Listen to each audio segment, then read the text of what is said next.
menggunakan skincare. Jadi banyak sekali ditemukan di skincare itu barang-barang berbahaya. Apalagi ternyata pemilik skincare tersebut tidak memiliki izin edar. Ini sangat berbahaya. Karena banyak sekali yang pernah kami RDP yang Komisi 3 DPR RI, banyak korban yang mengalami trauma. Wajahnya yang cantik tiba-tiba banyak bintik-bintiknya, banyak merahnya, bahkan muncul kayak apa namanya, tumbuh hal-hal yang nggak penting di wajah itu, ada hitam dan lain sebagainya. Nah ini kenapa? Karena kalian harus hati-hati ngeceknya. Kalau mau beli skincare, belilah yang memang ada siap edar dan ada izin dari BP POM resmi ya, harus izin BP POM, itu yang penting. Jangan karena melihat orang lain mukanya glowing dan lain sebagainya ikut-ikutan. Boleh ngikut, tapi jangan sampai membeli yang namanya skincare yang memang produknya tidak siap edar karena belum ada izin edarnya, karena ada pidananya ya. Jadi buat pengusaha skincare yang sekarang ini mungkin banyak sekali di Republik ini sebenarnya tanggung jawab BP POM untuk melakukan evaluasi besar-besaran kepada yang namanya perusahaan skincare. Ikut-ikutan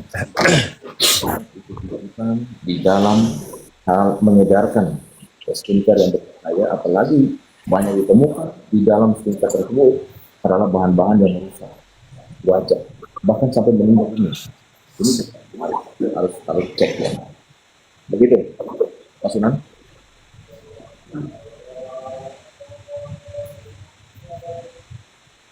Prinsipnya ya kalau mau beli skincare ya skincare yang harus siap edar dan harus benar-benar memiliki izin edar ya. Dan sudah mendapat izin resmi dari BP POM. Ya. Oke, Pak Nahak. Ya. Satu lagi mungkin ini banyak pertanyaan ke saya nih. Ya. Pada saat kemarin sidang Nikita Mirzani yang menghadirkan saksi klien dari Bang Nahak yaitu Dr. Oki. Ya. Yang dimana setelah Dr. Oki memberikan keterangannya di muka persidangan, Ya. lalu pada saat Dr. Oki meninggalkan ruangan persidangan, Dr. Oki mendapatkan serangan persekusi oleh segerombolan orang yang dipimpin oleh Arif siapa ya namanya, Arif, pokoknya ada Arif siapa gitu ya, atau dikenal orang Panda. Nah, menurut pendapat Anda selaku kuasa hukum daripada Dr. Oki, ya, apakah diperbolehkan pelaku Arif Afanda bersama gerombolannya menyerang, ya, menyatakan dokter kliennya Bang Nahak itu adalah seorang homo, ya, nyorak-nyorakin, teriak-teriakin, nyamperin dengan fisik? Apakah itu hal yang diperbolehkan? Nah, ini banyak pertanyaan seperti ini, Pak Nahak. Silakan dijawab. Pertama-tama itu kan di luar pengadilan ya, di dalam waktu kesaksian Dr. Oki. Ini di luar pengadilan. Itu di pengadilan, Pak. Ya, tapi di luar pengadilan. Itu di pengadilan, tapi di luar ruang sidang. Itu di pengadilan, Pak. Ya, itu di pengadilan. Maksud saya begini, kalau misalnya di dalam sidang itu penghinaan terhadap pengadilan, tapi kalau di luar sidang itu personal. Ya. Artinya Dr. Oki itu mendapatkan persekusi, ya, bahkan penghinaan dari beberapa oknum. Betul. Saya kemarin wawancara saya sudah bilang nama-nama orang itu sudah terdaftar di kita. Tinggal kapan kita mengambil langkah hukum terhadap orang-orang yang melakukan persekusi, melakukan tindakan penghinaan dan lain sebagainya. Apalagi mengata-ngatain yang kata-kata homo dan lain sebagainya. Itu kan undang-undang gender yang seharusnya tidak diperbolehkan disampaikan di publik seperti itu. Dan apakah mereka ini bisa mendapat juga ancaman hukuman? Bukan ancaman hukuman, memang nyata itu ancaman hukuman dan bisa dilakukan laporan polisi. Nah, yang melapor itu kan harusnya kan adalah si korban sendiri atau memberikan kuasa kepada kita untuk melakukan laporan polisi. Itu bisa. Ancaman hukumannya lumayan, di atas 5 tahun bisa ditahan itu. Ya, Pak. Oke, jadi ini juga banyak yang bilang bahwa si pelaku Arif Afanda yang melakukan persekusi secara sengaja dan bergerombol rame-rame terhadap kliennya Pak Nahak, Dr. Oki, itu ternyata sebelumnya sudah pernah dilaporkan dengan kejadian, dengan dugaan peristiwa pasal yang sama di Polda Metro Jaya oleh Dr. Samira atau Doktif. Ya. Nah, di sini kita bisa sama-sama melihat bahwa orang ini ya sudah dilaporkan saja sebagai terlapor di Polda Metro Jaya, dia mengulangi lagi perbuatan hal yang sama di Pengadilan Negeri Jakarta Selatan, Pak. Nah, menurut Bapak, apa yang harus dilakukan oleh pihak penegak hukum terkait dengan eh, terlapor atau pelaku seperti ini? Ya, pertama-tama bahwa harusnya laporan itu harus ditingkatkan statusnya dulu. Ini harus objektif, karena ada laporan pasti ada korban. Nah, pelapor ini, Dokter Samira harusnya melakukan pengecekan SP2HP-nya sudah dikirim oleh pihak kepolisian atau tidak. Makanya saya selalu bilang bahwa penegak hukum kalau kasus seperti ini harusnya ditindakin lebih cepat, karena bisa menimbulkan masalah baru, bahkan bisa terjadi pertumpahan darah. Nah, kalau kemarin tidak dijaga baik oleh Dokter Oke oleh tim kita, udah pasti ada persoalan, udah pasti ada pertumpahan darah di situ.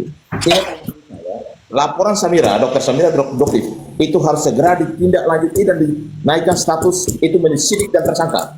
Tangkap orang-orang itu. Karena itu sudah menebarkan persoalan-persoalan yang buat kegaduhan.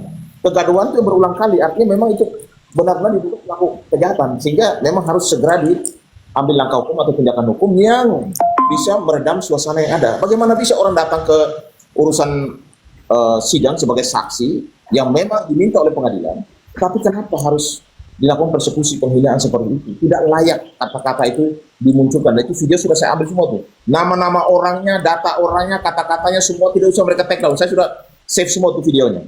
Kapan saja Dokter Oki mau, oke, aja. Ya kan? Artinya apa yang dilakukan oleh Arif Panda dengan gerombolan kawan-kawannya itu tidak dibenarkan secara hukum ya Pak ya? Memang sangat tidak dibenarkan. Itu harusnya mendapatkan, ya sebenarnya pihak kepolisian yang ada di wilayah lokasi di sekitar pengadilan yang menjaga pengadilan, karena harus menjaga keamanan ketertiban di sekitar situ, bisa saja mengambil sikap gitu. Gitu.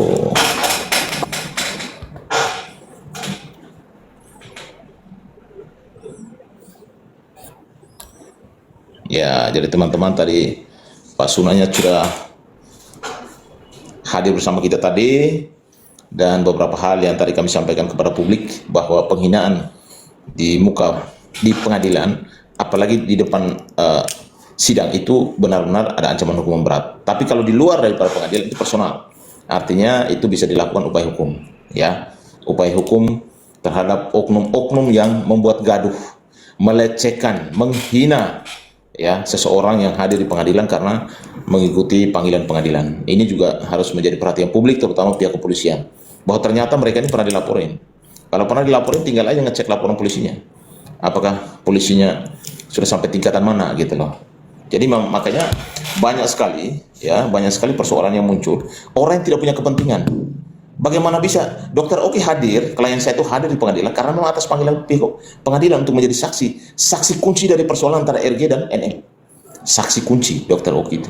Dan dia sudah menjelaskan apa yang dia tahu, apa yang dia dengar, apa yang dia lihat kepada jaksa, kepada pengadilan, kepada majelis, dan juga kepada NM. Itu yang selama ini saya lihat bahwa ini ada oknum-oknum yang tidak ada urusannya. Tiba-tiba saya datang tanpa diundang atau memang mereka tidak diundang di pengadilan, tapi datang sendiri, nggak apa-apa. Tapi jangan menyerang orang lain. Jangan pernah menyerang pribadi orang yang datang untuk memberikan kesaksian di pengadilan. Ya, karena itu ada dampak pidananya. Itu dampak pidananya. Sehingga kepada teman-teman harus melihat bahwa proses sidang NM ini benar-benar luar biasa. Ada dua kubu yang hadir. Ada kubu RG, ada kubu NM. Dan dua kubu ini ternyata di dalam sidang, di luar sidang, itu saling saling kontra gitu loh. Bahkan klien saya Dokter Oki sekalipun ternyata diserang juga. Padahal dia memberikan keterangan di bawah sumpah sebagai saksi. Itu harusnya dihormati dong. Kenapa diserang dengan kata-kata yang sangat tidak pantas, tidak layak dimunculkan di publik, ya. Kata-kata yang menurut saya itu mengandung unsur penghinaan, melecehkan. Dan ini semua kita sudah videonya kita sudah ambil, nama-nama orangnya sudah ada, video muka-muka orangnya sudah ada di kita kantongi semua. Tinggal kapan persoalan ini kita bawa ke ranah litigasi, proses hukum. Nah, karena tergantung dari Dokter Oki. Dokter Oki sebagai korban, sebenarnya kan di publik itu bisa Dokter Oki memberikan kuasa ke kami untuk bikin laporan. Bisa saja. Karena sangat terang benderang, persekusi itu sangat terang benderang. Di depan publik, depan kamera, media, kan semua lihat, bisa lihat sendiri kan keadaan kemarin. Ya, tidak akan lama-lama kok. Dalam waktu dekat pasti akan segera ditindaklanjuti. Jadi mereka jangan sampai tidur nyenyak. Karena apa yang mereka lakukan di pengadilan kemarin itu sangat tidak pantas dan tidak senonoh, dan itu adalah persekusi nyata. bahkan mengeluarkan kata-kata yang tidak pantas untuk konsumsi publik. Ada dugaan kami adalah penghinaan, melecehkan harkat dan martabat, merendahkan harkat martabat orang. Nah, ini harus ada penegakan hukum. Apalagi orang-orang ini pernah dilaporin oleh Dr. Samira di Polres Jakarta Selatan. Atas laporan itu tambah lagi dengan kejadian kemarin, itu harusnya pihak kepolisian cepat untuk segera melakukan penegakan hukum. Kalau sudah tersangka ya ditahan aja, supaya jangan lagi kalau nanti sidang mereka datang lagi lakukan penghinaan lagi, bikin gaduh lagi di pengadilan. Pertanyaan saya, mereka datang atas nama siapa? Memang diundang pengadilan? Pengadilan itu hanya mengundang Dr. Oki sebagai saksi, ya kan? Mengundang Dr. Oki sebagai saksi, tidak ada itu, ya. Jadi memang mau suka tidak suka, ayo, bukan percuma lapor polisi. Ya satu-satunya cara untuk penegakan hukum yang lihat laporan polisi. Kalau tidak bukan laporan polisi, kepada siapa lagi?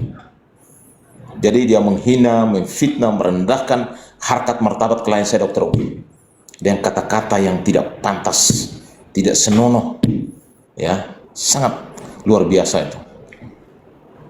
Jadi saya sih berharap semoga ke depan oknum-oknum yang seperti ini supaya ditindak tegas, diberikan efek jerah, supaya besok-besok jangan bikin gaduh lagi, besok-besok jangan mengeluarkan kata-kata yang tidak pantas di publik, dikonsumsi oleh masyarakat Indonesia. Pertanyaan saya, mereka hadir mendukung siapa? Oh, kalau mendukung sana ya udah diam aja, karena kamu tidak diundang oleh pengadilan. Yang diundang oleh pengadilan untuk datang sebagai saksi kunci adalah Dr. Oki, dan Dr. Oki itu adalah klien saya. Saya sampaikan bahwa Dr. Oki ini terlalu baik orangnya, tidak mau bikin rese, tidak mau bikin rusuh. Yang dia sampaikan di depan publik, kenapa? Dugaan saya kenapa mereka menyerang Dr. Oki? Karena ketika Dr. Oki bersaksi, kesaksian Dr. Oki menjadi kunci kebebasan Nikita Mirzani. Salah satu kunci kebebasan Nikita Mirzani adalah keterangan Dr. Oki. Kenapa? Karena ternyata yang banyak sekali, yang ngebat sekali mau ketemu sama Nikita Mirzani itu adalah RG melalui Dr. O. Dan itu sampai berkali-kali, berulang kali dan berkali-kali. Dan itu ada, semua ada track recordnya, ada semua, kita sudah semua bukti sudah ada di kita. Telepon siang malam, jam berapa pun ditelepon. Makanya hati-hati, ya. Hanya saya kemarin sempat kecewa terhadap NM. NM itu tidak boleh frontal terhadap pengadilan. Jangan. Karena saat ini kamu di atas angin. Kamu banyak ya mendapatkan dukungan dari masyarakat, dukungan dari publik, dan banyak sekali keterangan-keterangan saksi yang dihadirkan. Itu sangat membantu kita, meringankan kita, bahkan bisa membebaskan kita. Kenapa? Ya kalau memang ada ancaman, bagaimana ada ancaman? Mereka ini ditawarkan kerjaan antara RG sama NM, itu menawarkan pekerjaan kepada NM selama setahun. Soal angka 5 miliar diturunkan jadi 4 miliar dengan transaksi pembayaran 2 kali. Kalau itu diancam, kalau itu meras, tidak seperti itu. Makanya bilang, ini kita tunggu saja nih.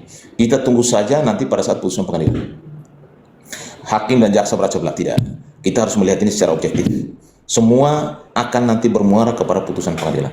Selama nanti, saya sudah sampaikan kepada tim pengacaranya Nikita Mirzani, karena saya ini sebelumnya pengacara Nikita, sehingga datangkan ahli, minimal 2, ahli pidana dan ahli bahasa, supaya perkara Nikita ini bisa terang benerang, apakah ini masuk unsur pidana atau tidak.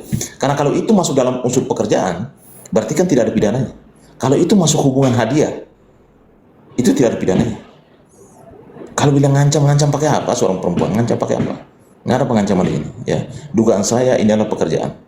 Dan saya yakin sekali bahwa kalau dengan kehadiran Dr. Oki, kehadiran ahli yang nanti dihadirkan oleh Nikita Mirzani, dan alat bukti baru, rekaman dan lain sebagainya, bahwa ternyata ini bukan pemerasan, bahwa ini bukan pengancaman dan lain sebagainya, Nikita bisa bebas murni. Ya. Soal rekaman tidak diputar. Begini, di pengadilan itu kita tidak boleh mengikuti kemauan kita. Yang penting flashdisk itu sudah diterima oleh majelis hakim. Itu aja kita sudah bersyukur. Nanti ada agendanya untuk Nikita Mirzani. Kalau agendanya pada saat Nikita Mirzani punya agenda, ya itu nanti disampaikan lagi. Toh kalau memang tidak bisa diputar, kita suratin resmi. Ada tata caranya.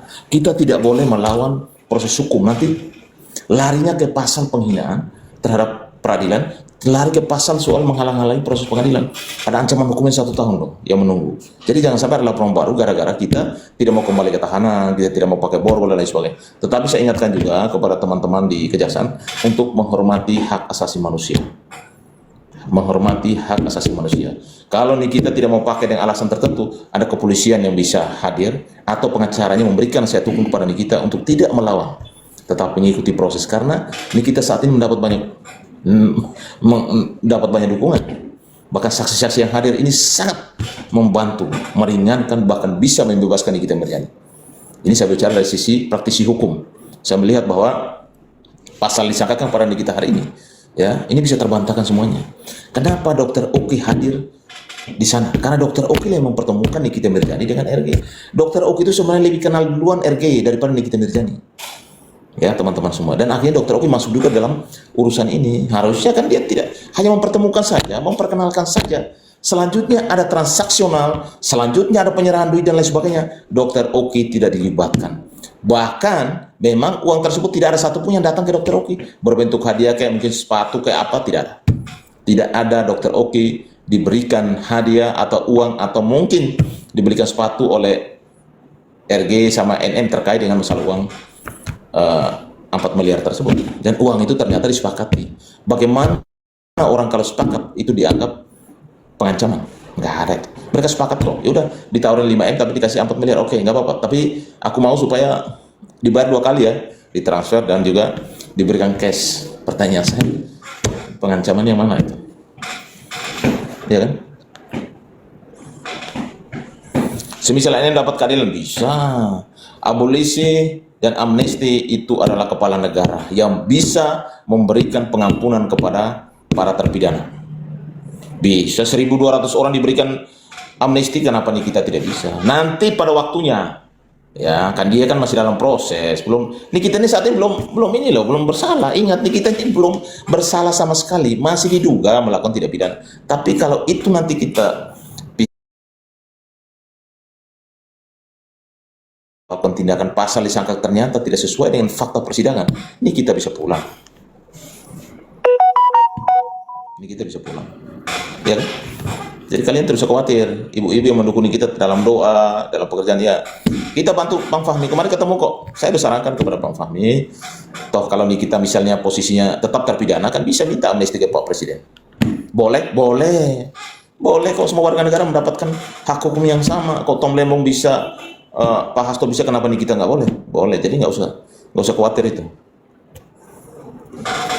Kalau misalnya Pak Jaksa dan Pak Hakim itu melakukan tindakan seperti yang rekaman itu, pasti akan diganti. Tapi kalau sekarang itu kan hanya dugaan. Kalau masih dugaan, janganlah kita juga marah-marah kepada Jaksa dan Hakim. Udahlah, kita ikuti proses hukumnya saja.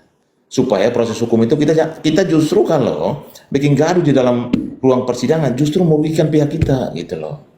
Sangat merugikan itu pihak kita kalau itu kita lakukan kegaduhan atau mungkin kita melawan. Jangan. Sekarang ini NM mendapat banyak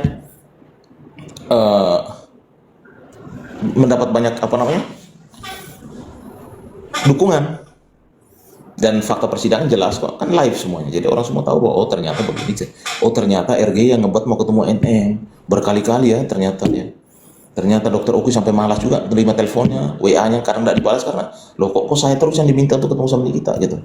Nah ini yang harus kalian tahu, bahwa fakta persidangan itu akan membuka semuanya ya. Yang membuka semuanya.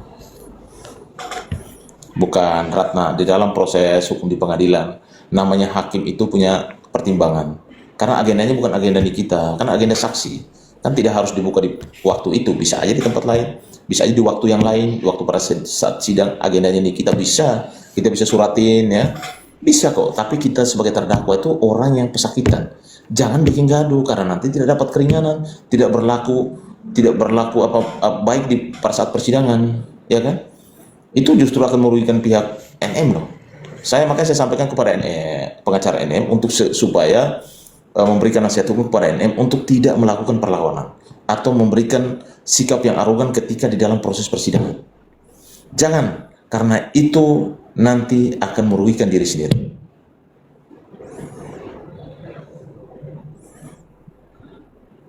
Jadi itu yang penjelasan yang saya sampaikan tadi, itu kata kuncinya. Jadi sebenarnya saksi mahkota itu adalah Dokter O. Ingat baik-baik, saksi mahkota itu adalah Dokter Oki. Karena dia tahu persis komunikasi dia dengan RG, dengan Mail, dan juga dengan si NM. Ya, itu yang kalian harus pahami betul. Nikita bisa bebas? Bisa, kan dia belum jadi terpidana, dia kan masih terdakwa hari ini kan. Jadi kalau bisa tindakan jaksa kemarin memang harus seperti itu. Begini, jaksa itu memang ada SOP-nya. Ketika terdakwa keluar dari tahanan harus diborgol. Ketika terdakwa keluar dari tahanan harus menggunakan baju tahanan. Itu SOP. Tetapi ketika di dalam proses itu, misalnya di dalam proses sidang harus pulang kembali ke tahanan, dan SOP itu tetap dijalankan. Harus menggunakan borgol, harus menggunakan baju orange itu, ya, supaya SOP itu berjalan. Kemarin itu sangat disayangkan. Kenapa harus melawan? Ya kan? Kenapa harus melawan? Itu kan, itu kan nanti bisa tidak mendapatkan namanya keringanan, ya kan? Tidak mendapatkan keringanan karena ada dugaan menghalang-halangi proses atau ada dugaan penghinaan terhadap pengadilan. Ini kan masalah baru lagi nanti muncul kan? Kalau Nikita divonis bebas nih, kalian Nikita bisa divonis bebas, itu RG siap-siap aja. Ya kan, RG siap-siap aja, pasti ada upaya hukum baik perdata dan pidana, ya.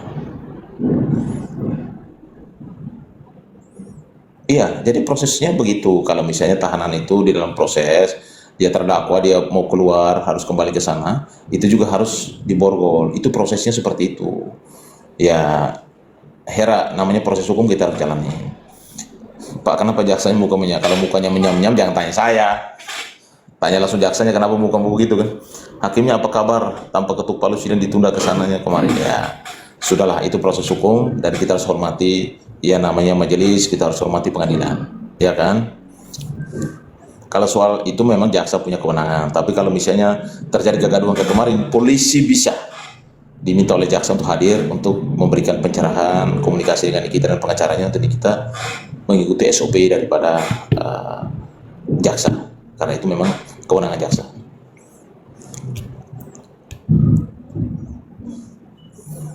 Masa harusnya nyuruh bye-bye ya, justru itu makanya kembali lagi untuk kepada ibu jaksa yang kemarin mungkin dilihat agak keras, memaksa dan lain sebagainya, hormati hak asasi manusia ini kita, walaupun dia terdakwa tapi dia belum terpidana, ya, itu.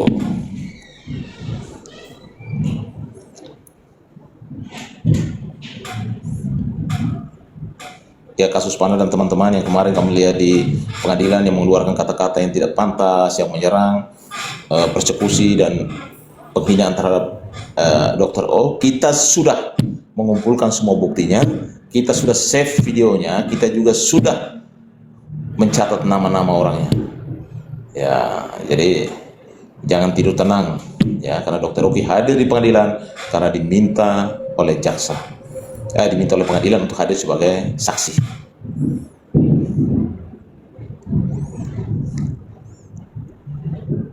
Kalau NM, ya itu nanti ada tahapan berikutnya lagi, ada tahapan berikutnya, ya. Proses hukum harus dihormati, makanya saya kemarin saya perlu sampaikan bahwa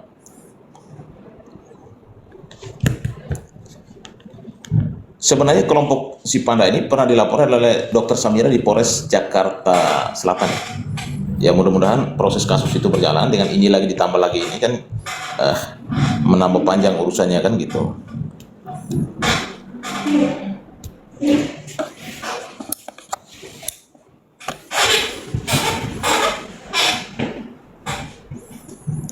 Om, tolong beli dagangan nasi aku, Om, buat bagi-bagi ya. Kapan itu Pak kau laporan Doktif sama? Perkara Doktif ini tadi saya sudah dapat informasi dari Doktif dan juga Pak Sunan bahwa Doktif akan memberikan surat kuasa secara resmi kepada kami untuk mendampingi terkait dengan perkaranya saat ini dilaporkan di Polres Jakarta Selatan. Dan kita akan minta kepada pihak kepolisian Jakarta Selatan, karena kalau menurut kami persekusi yang dilakukan oleh kelompok itu yang dilaporkan sebagai terlapor itu sebenarnya sudah memenuhi unsur yang seharusnya kan statusnya mereka ini sudah ditingkatkan, dan kalau sudah tersangka ya tangkap tahan aja gitu loh, ya kan.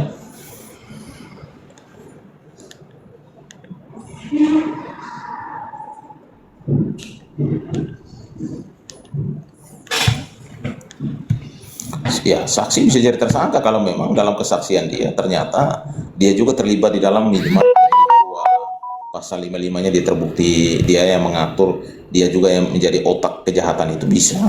Kenapa tidak bisa?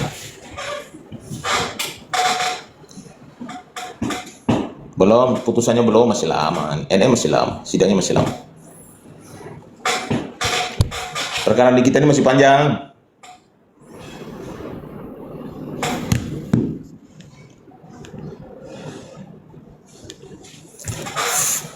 Gimana menurut Bapak sikap arogansi jaksa kasus NM? Sebenarnya bukan arogansi, itu tugas. Dia menjalankan SOP.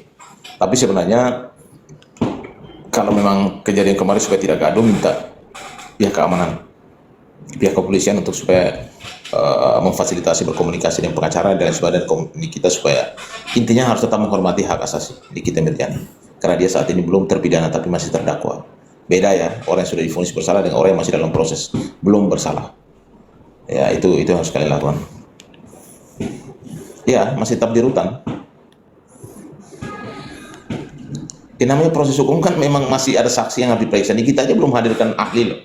Ahli ini kita tuh 2 kemarin waktu kami nggak ada ahli pidana, ahli bahasa. Ya kalau ahlinya menyatakan bahwa ini bukan kasus pidana, ya sudah, salah satu alat bukti buat Nikita untuk bebas. Harus dihadirkan semua dong. Kalian kan mau Nikita bebas, berarti ikuti prosesnya.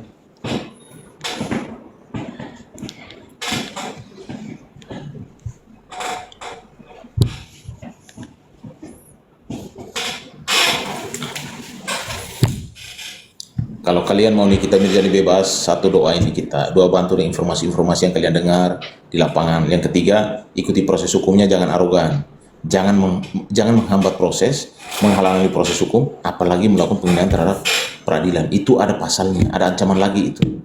Jadi kita ini harusnya mengikuti proses hukumnya, ya, mengikuti proses hukumnya saja. Saya selaku praktisi hukum dan juga sebagai salah satu mantan pengacara Nikita Mirjani, saya lihat kasus ini dari awal. Ya, kalau kita runutkan, ini saksi mahkotanya adalah Dr. Oki. Karena RG berkali-kali menghubungi Dr. Oki untuk bertemu dengan Nikita Mirjani. Itu fakta. Ada loh screenshot teleponnya, ada screenshot WA-nya yang Dr. Oki tunjukkan kepada kami. Bahkan waktu press conference dibuka secara gamblang. Ini loh, sejak kapan dihubungi, kadang tengah malam, kadang jam sekian, kadang belum bangun. Itu yang ngebet sekali hubungi Dr. Oki itu adalah RG. Dan itu fakta persidangan juga disampaikan. Ya. Jadi kita jangan arogan di dalam proses persidangan. Kita harus menghormati proses persidangan itu berjalan. Jangan sampai nanti majelis hakim bisa mengambil sikap melaporkan soal menghalang-halangi proses, soal penghinaan terhadap pengadilan. Itu jangan. Nanti kasus baru lagi tuh. Sebenarnya dari awal saya sudah sampaikan bahwa Nikita itu boleh mengikuti proses hukum dari tahap kejaksaan, pengadilan di luar tahanan. Karena pertimbangan kemanusiaan, dan dia sebagai seorang ibu dan kepala rumah tangga, dan dia bertempat tinggal di Jakarta, dan ada jaminan daripada keluarganya. Kesalahan itu kalau jaminan dari anaknya yang masih di bawah umur, harusnya yang menjamin Nikita untuk ditangguhkan penahanan itu adalah ibu kandungnya atau kakaknya atau keluarga atau suaminya gitu. Jadi maksud saya, oke, ini sudah berjalan, tapi pengacara Nikita harusnya tetap juga, ya, pengacara Nikita harusnya tetap juga untuk mengajukan permohonan, ya. Di persidangan kemarin kan diajukan supaya Nikita mendapatkan tahanan luar dan boleh mengikuti proses hukum, tapi tidak ditahan. Boleh karena dia belum bersalah, gitu loh. Dia belum dinyatakan bersalah. Ketika hakim mengetuk palu bahwa Nikita bersalah melanggar pasal ancaman, itu baru bersalah. Kalau sekarang masih terdakwa, bukan orang yang sudah bersalah, gitu loh. Bukan selalu ditolak, namanya kita berusaha kan boleh. Ya, setiap orang punya hak hukum yang sama, punya hak asasi manusia, sehingga boleh saja mengajukan itu di proses persidangan. Mengajukan lagi nggak apa-apa, ya kan? Mengajukan lagi nggak apa-apa.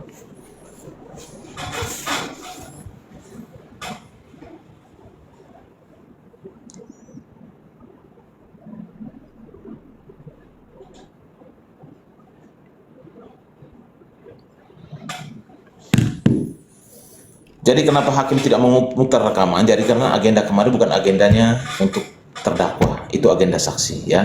Yang penting hakim sudah menerima flash disk. Saya ada di dalam ruangan itu ketika Nikita Mirjani minta waktu dan menyampaikan kepada majelis dan jaksa terkait dengan ada upaya yang diduga dilakukan oleh keluarga RG di dalam hal untuk mengkondisikan, ya, proses persidangan ini. Dan itu semua sudah masuk dalam flash disknya diberikan satu ke hakim. Ternyata kemarin waktu kami ketemu sama pengacara NM, sama-sama ketemu diskusi, ternyata ada juga flash disknya yang disimpan, yang diamankan oleh PH-nya NM.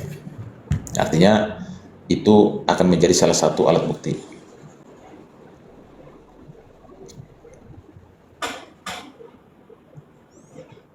Sebenarnya JPO tidak memperlakukan seperti itu. Makanya begini saya sampaikan, saya juga mau minta saran kepada pihak pengacara Nikita untuk memberikan saran hukum yang baik kepada Nikita. Jangan melawan proses. Ikuti aja proses. Nikita itu dapat banyak dukungan. Bahkan dari saksi-saksi yang menghadirkan, itu sudah banyak membantu Nikita, meringankan, bahkan bisa membebaskan Nikita. Karena kesaksian itu adalah salah satu alat bukti. Tinggal nanti ahli yang dihadirkan oleh Nikita Mirzani. Di dalam proses nanti, ahli ada dua, ada ahli bahasa, ada ahli pidana. Nah, ketika dua itu menyatakan bahwa ini bukan tidak pidana, ya Nikita bisa bebas. Kan kalau majelis itu kan melihat dari proses persidangannya. Makanya saya bilang jangan melawan, jangan bikin gaduh ketika dalam proses. Nanti kalau tidak mendapatkan keringanan tidak akan dapat. Tidak bersikap sopan di dalam pengadilan itu tidak ada keringanan dari majelis nanti ya.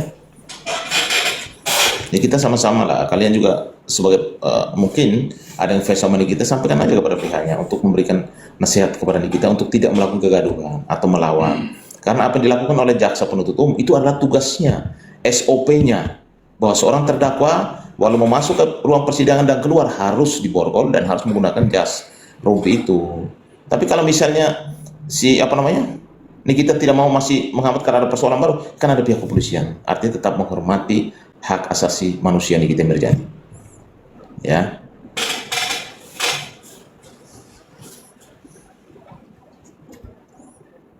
Ya itu maksud saya, Suci. Kalian harus juga melihat bahwa semua kan transparan, tidak ada itu tutup-tutupi kok. Saya hadir kok, selalu sidang itu saya hadir dan saya lihat bahwa tidak ada. Kalau jaksa dia mengumpul-kumpul ngejar Dokter Oki bahwa begini dengan saksi yang lain, ya karena dia harus mencari celah. Dia harus membuktikan bahwa ini kita bersama. Sedangkan kalau celah itu nggak ada, ini kita boleh bebas, boleh. Kenapa tidak boleh? Boleh. Selama bisa membuktikan kepada majelis hakim lewat saksi yang dihadirkan, lewat bukti-bukti, surat, dokumen, rekaman, WA dan lain sebagainya, dan juga lewat ahli yang dihadirkan oleh Nikita Mirzani. Dan itu sangat membantu Nikita untuk bisa keluar menghirup udara segar ataupun meringankan ya Nikita. Ya, kalau ada produk ilegal yang menimpa keluarga, mau membuat cacat muka, membuat muka rusak dan lain sebagainya, bisa langsung melaporkan ya ke Badan Perlindungan Konsumen. Dan saya bisa fasilitasi kalau ada begitu, saya bisa, karena saya sendiri salah satu pengacara yang Bang Sunan kemarin yang RDP dan Komisi 3 dan BP POM dan Badan Perlindungan Konsumen. Jadi kalian bisa mendapatkan hak kalian secara hukum ya. Kenapa kemarin sampai kalau polisi sampai segitu banyak? Gila, ini bukan orang yang membahayakan.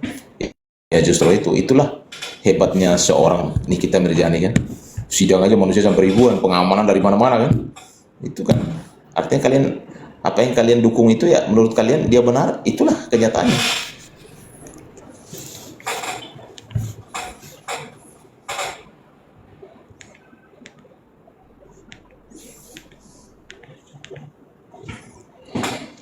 Cara dia udah bahasanya di tembilannya. Jadi beginilah teman-teman semua, kalau ada yang menggunakan jasa pengamanan itu kan hak. Selama dia punya duit, dia mau bantu pengamanan silakan saja, nggak apa-apa lah. Selama tidak melakukan tindakan kriminal, tidak mengancam, tidak membuat gaduh dan lain sebagainya, tidak ada masalah, ya kan? Ya, untuk perusahaan, pemilik perusahaan skincare yang tidak memiliki BP POM, itu ada ancaman hukumannya 12 tahun. Ya, jadi bagi yang saat ini mengalami masalah kesehatan karena menggunakan skincare itu, kamu bisa menuntut baik secara perdata dan pidana.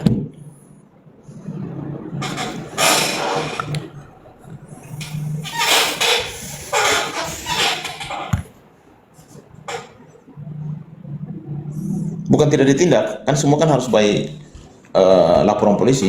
Mungkin ada yang saat ini mengalami masalah kesehatan gara-gara menggunakan produk yang tidak terdaftar di BPOM. Itu salah satu langkah kalian mendapatkan yang namanya keadilan dan penegakan hukum.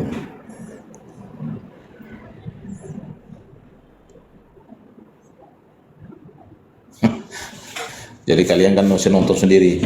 Kalau kalian yang hadir langsung di pengadilan bisa sampai wow gitu. Ini dari luar sampai dalam persidangan di luar full. Orang terlalu banyak. Jadi pendukung Nikita, ada pendukung RG, ada yang datang jalan-jalan, ada yang tidak diundang, bikin gaduh dan lain sebagainya, itu banyak tuh.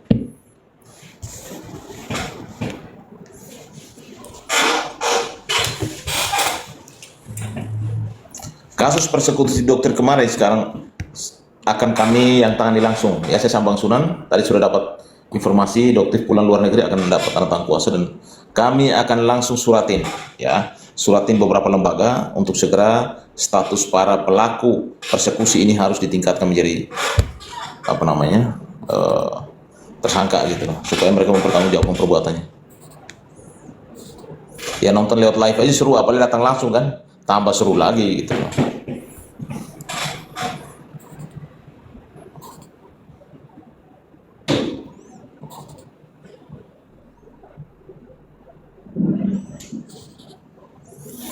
Semurani